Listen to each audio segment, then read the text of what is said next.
How to install. Surface mounting solution C048, when the outer wall frame allows for easy drilling.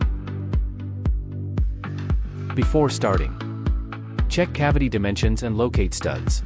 Compatible stud distance, 12 inches to 16 inches. If distance between studs is wider, add additional stud.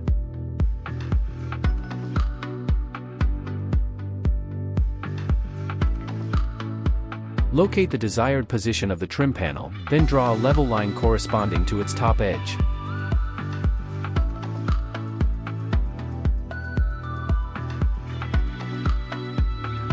Next, draw leveled horizontal reference lines on each side of the opening, 4.5 inches below this line.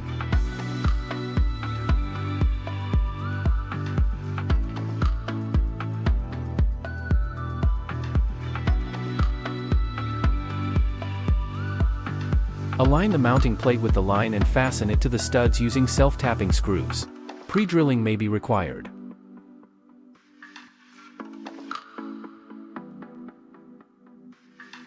Hang the trim panel onto the mounting plate and secure it using machine screws in the two lower holes.